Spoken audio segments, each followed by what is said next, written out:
A pregnant woman is struck directly by lightning and dies immediately on the delivery table. The child survives, but what is born that day is no longer entirely human. The boy has no hair, no pigment on his skin, so white it is nearly translucent.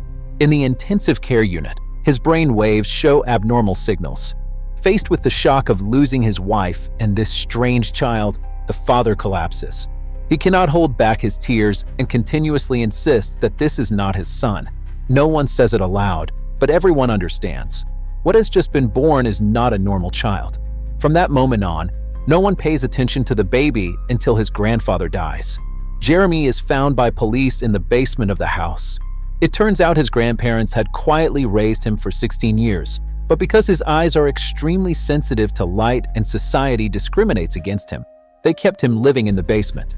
When authorities discover him, the police ask a nurse to come and assist.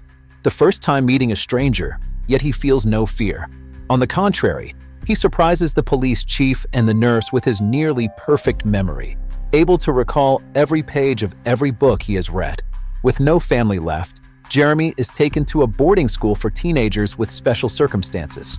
The first time stepping into daylight, he must face the world. When passing by a police car, all the sirens suddenly blare.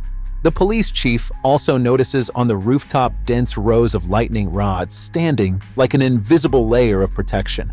Everyone directs fearful and discriminatory looks at the poor child with his meek, gentle appearance.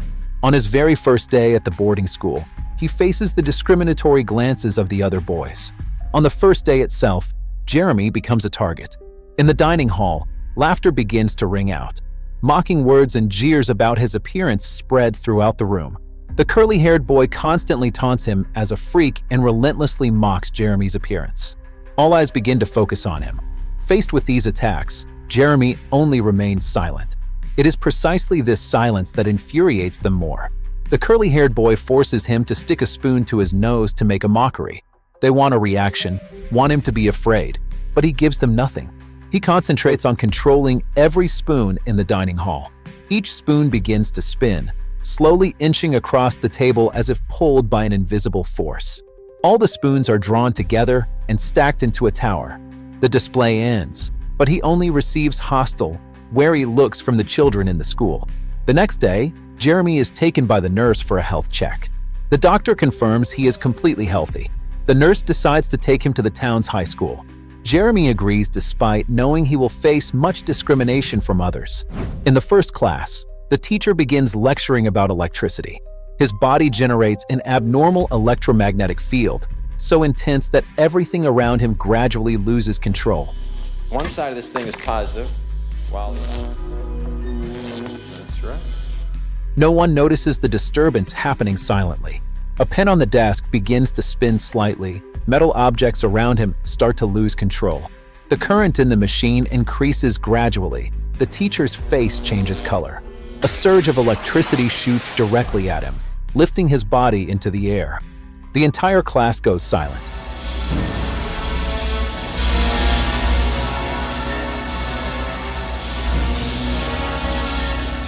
Despite his panic, the teacher tries to remain calm and rushes to smash the equipment to save Jeremy.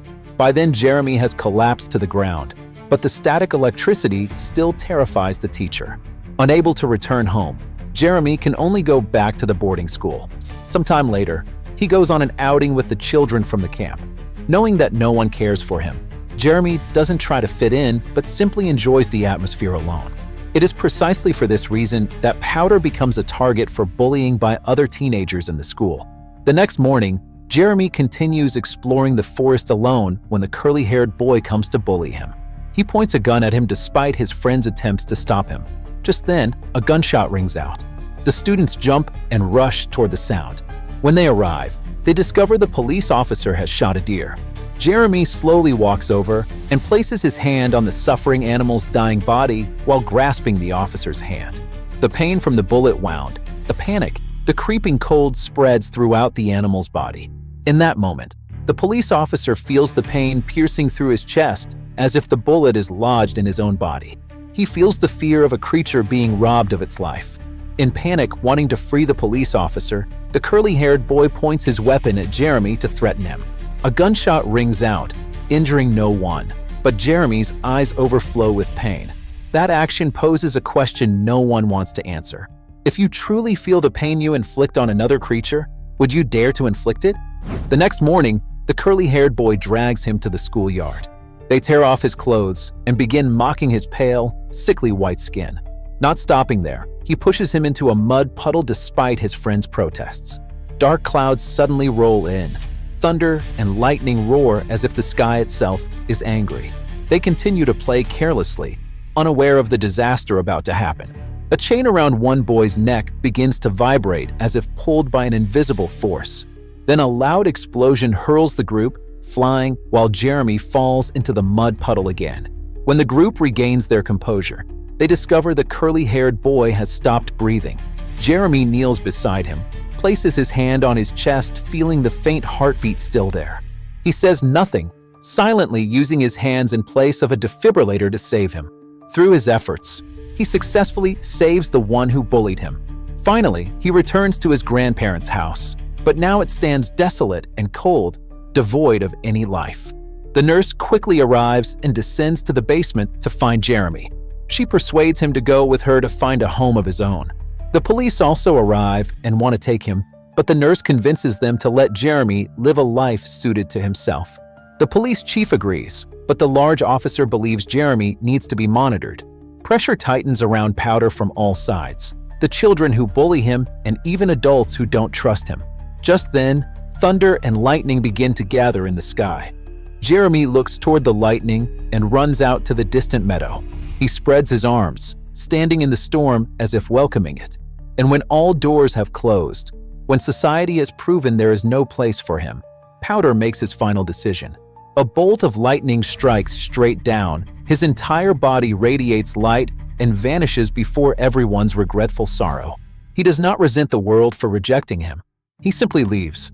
A flash of light flares and fades, long enough to remind humanity that difference is not a sin, and the most terrifying thing is not the outsider standing before you, but the truth about yourself that the outsider forces you to see.